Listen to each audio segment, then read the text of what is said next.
Good evening, Kitchissippi. It is Saturday, February the 15th. This is a video version of the 424th Kitchissippi Weekly Ward newsletter. There's lots more details about the topics that we'll discuss in the weekly email newsletter, to which you can subscribe at kitchissippiward.ca. I will say, first of all, thank you very much for everyone for their patience. Cleanup efforts are taking a while after that big dump of snow that we got on Thursday. As you can see right now, it is snowing again. We're expecting as many as 30 or 40 centimeters over the course of the next 24 hours or so. Cleanup is going to be a challenge. It's going to take them several days to get everything properly cleaned. I know our sidewalks haven't been done yet. There are still removals that are waiting. But as my colleague, Councillor Troster, has said, this really is a snowmageddon. A lot of two big storms in a row are going to make cleanup very challenging. I do appreciate everyone's patience as the roads crews who are out 24/7 with every available piece of equipment on the road as they continue to work through cleanup. In the newsletter this week, I've put a link to the responses to the candidate survey. Back on January the 29th, I sent notes to all of the four major party candidates. I've received their answers to my election survey from just Thomas Simpson and Catherine McKenney. I've reproduced their answers on the blog, and I've put a link to that in the newsletter. I'm hosting pop-up office hours on February the 20th. Those will be from 10 a.m. until 1 p.m. at the bridgehead that is on McRae. Pop-ups are an opportunity to come by anytime during those hours without appointment to chat with me about whatever is on your mind. The Committee of Adjustment has been busy. At the hearing that on February 19th, they're going to hear that application I've mentioned a couple of times at 511 Highcroft, where the owner is seeking some variances to put a addition on the front of their home. On March 5th, I have the staff have now weighed in on that. They have no concerns with the application. On March the 5th, the committee is going to hear a couple of Kitchissippi applications. One of those seems to be carving up the property parcels in the Borks building that's at the corner of Golden and Richmond. They want to create two new parcels for 2 second-floor office units and to establish an easement. The new parcels would have reduction in parking and no frontage on a public street.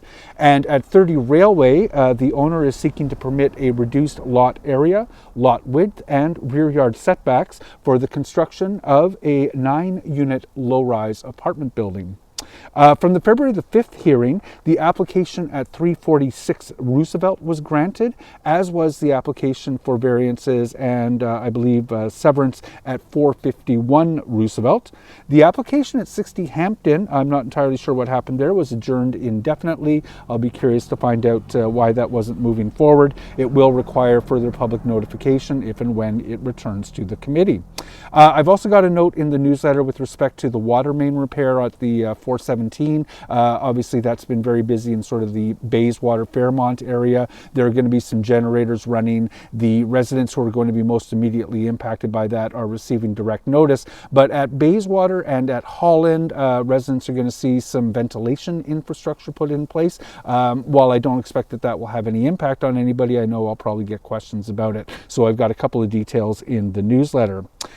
Community events that are happening right now: Carlington versus Kitchissippi Trivia Night. Again, you can register for that very popular trivia night on Saturday, March the 1st, when Kitchissippi and Carlington will go head-to-head in a trivia challenge. There's pizza.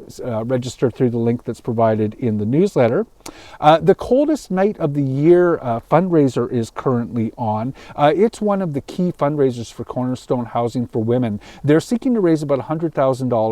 They've got a long way to go for that very popular walk. I'm very pleased to see that Westboro Village BIA is a returning sponsor on that. I've got a link in the newsletter on how you can donate or join a team. Also, Parkdale Food is looking for donors. Those $200 rebate checks that we're supposed to get from the province, if 200 people were to donate those to Parkdale Food Centre, that would be $40,000 to help out with the PFC's efforts to ensure food security in our neighborhood. I've got details in the newsletter about how you can donate your rebate check. The Citizens Climate Fresque, it's been a while since I chatted about one of those. The Climate Climate Fest is coming back to Dovercourt on February the 20th from 5:30 until 8:30 p.m. See more information in the newsletter. And the Ottawa Goggins Challenge is on from February 28th until March the 2nd. That's a race where they run 4 miles every 4 hours in support of Cardi House. They've raised tens of thousands of dollars through that event, and I've got information in the newsletter about how you can support them again this year. City Hall is very busy. The Environment and Climate Change Committee is going to meet on February the 18th. Relatively workaday agenda of items for consideration: the Residential Protective Plumbing and Compassionate Grant Program, some updates to the sewer use bylaw, an extension of the landfill gas utilization agreement, as well as receipt of information on the annual drinking water source protection status update. Councillor Menard also has a motion that he's going to bring to try to accelerate some energy saving initiatives by the city that have the potential to really save the city a lot of money.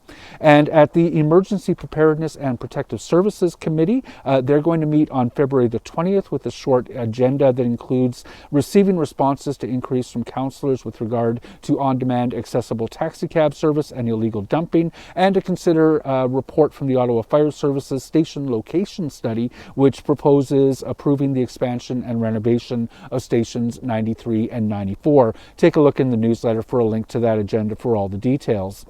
The Community Services Committee is meeting on February the 25th. Its agenda includes consideration of the city's long-term care accountability agreements with Ontario Health, a new cultural funding policy and program structure review, discussion on a report of the use of delegated authority in 2023 by the Recreation, Culture, and Facilities Department.